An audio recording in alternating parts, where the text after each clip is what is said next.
Good afternoon, fellow students and Mr. Amos. Today I will be speaking to you about one of the most influential financial crises within the modern world, the Recession of 2008, also known as the Great Recession. Aside from the Great Depression, the 2008 financial crisis caused the most damage to the Canadian and world market. One thing you will realize throughout this presentation is that the problem, unlike the Great Depression, did not arise overnight or over the course of a few short days. The downfall of 2008 was a result of approximately 2 years of poor recovery of exports and trade within the international market. Lending of money was then downscaled drastically and was often turned down to those who were new to the banks or had not paid off previous loans. Without the loans, many small-scale companies were forced into bankruptcy and were then caused to sell their businesses to larger companies, thereby shrinking the global market. Eventually, people could no longer repay their debts, which created an atmosphere of uncertainty if banks would go bankrupt. As a result, small-scale companies were forced to sell to larger companies for a bargain price, triggering a startling amount of job loss. Initially, the recession began as a result of banks taking loans to create more money. However, within 7 years, they doubled the amount of money and debt in the economy. The excess production of money drove the global markets and banks into a downfall, as the banks could no longer support themselves. In turn, they began raising mortgages and interest rates on loans. Following the rather unorthodox turn of events, many were left jobless, without homes, or facing great debts for their stakes in the market. Many communities were able to recover by working together and supporting local businesses. However, on the political and global forefront, many exports and imports decreased and had raised prices in many companies' attempts to survive the recession with their businesses intact.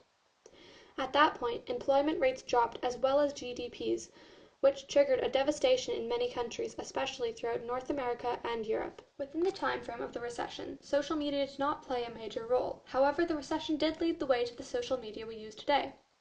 During the recession, it was determined that it was necessary to have a more effective means of observing the constant status of the world markets at a moment's notice, and employers would need to communicate with their workers faster to compensate for changes occurring. In turn, this popularized Facebook and Twitter quite quickly to convey new information to the public.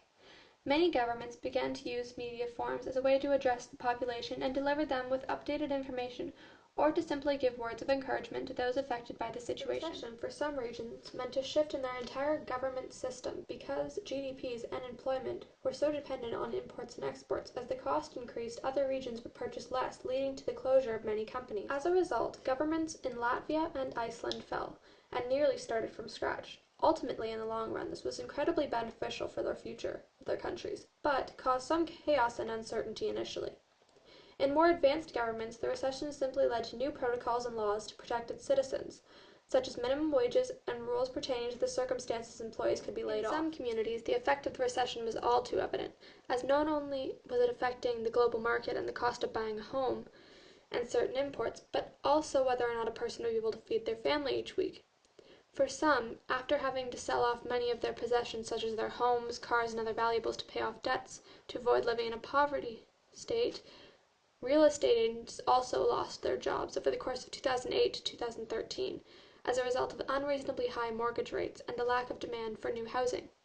This led to a major decrease in the market of trades workers, architects, and housing directors, because no new housing was needed or affordable.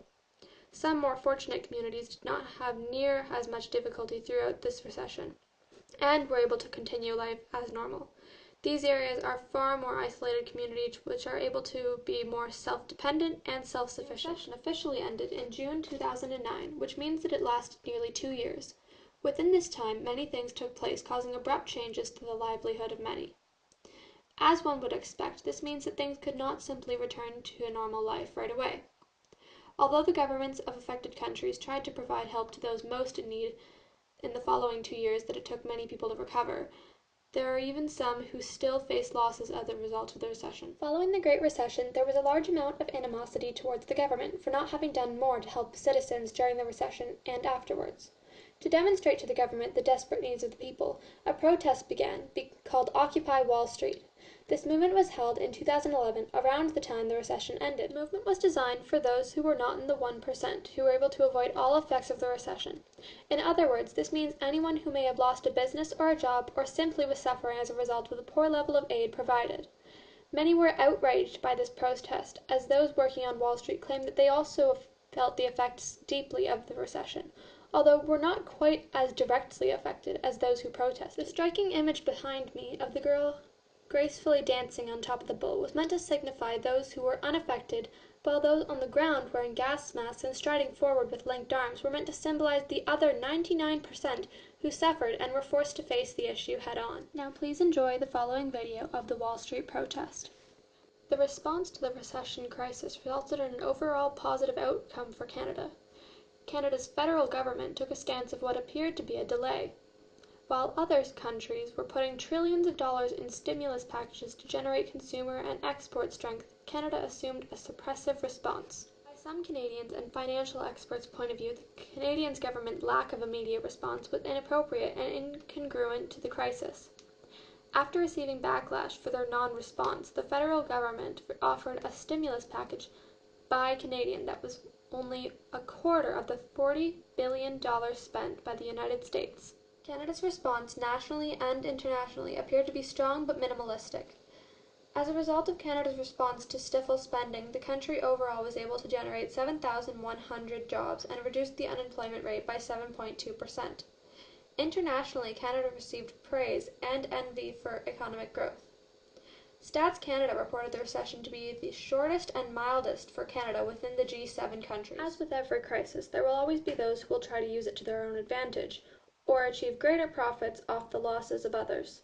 In this case of the recession of 2008, loaning companies as well as large-scale industry companies used the situation to their benefit, as they bought smaller companies who would no longer sustain themselves for bargain prices, and then, following the recession, could resell the companies for a large profit. Loaning companies such as Cash Now or Money Mart were able to benefit off those who could not receive loans from banks and who were at risk of bankruptcy after selling off their commodities. Following the recession, there were not many chances for workers to regain their status. However, it would seem that the recession did lead to a better life for some. In a study conducted by the U.S. Census Bureau, it was discovered that the following of the recession led to entrepreneurships being increased by 17%. So it was clear that many had determined that owning their own business would be more secure, as they could then make executive business decisions and control the hiring or termination of workers. This was likely a factor of a large majority of them having been laid off during the recession. In addition, many of the new entrepreneurs opened companies involved in the trades. This is likely a result of them wanting to support their own communities, as opposed to starting industrial companies whose products would need to be shipped elsewhere for the sake of business, leaving them at the mercy of a global market, as they had been when the recession began. As of 2011, the recession was over. Although many companies, primarily those manufacturing and exporting products internationally, were still affected by the recession, although the overall rebound for Canada was quick. Currently, Canada's economic status is feeling the effects from international partners. Canada's exports in the early months of 2017 have struggled to compete in the global market due to uncertainty with our closest and one of our primary trade partners, the United States. Recent talks of President Trump wanting to renegotiate the NAFTA trade deal between the United States, Canada, and Mexico has created some political unrest. Additionally, Canada's housing market has caused housing to be out of reach for many Canadian home buyers. The high cost of buying homes, primarily in Vancouver and Toronto, has families carrying a high amount of debt. According to Statistics Canada, Canada's economy is increasing at a very high rate, which may cause the Bank of Canada to increase rates to help slow housing prices. The unemployment rate for April 2017 is 6.6%, with an expected 2.8% increase in the gross domestic product, primarily through increasing the average home income, government spending, and continued low interest rates, which typically motivates spending. Thank you for watching. I hope you enjoyed my presentation.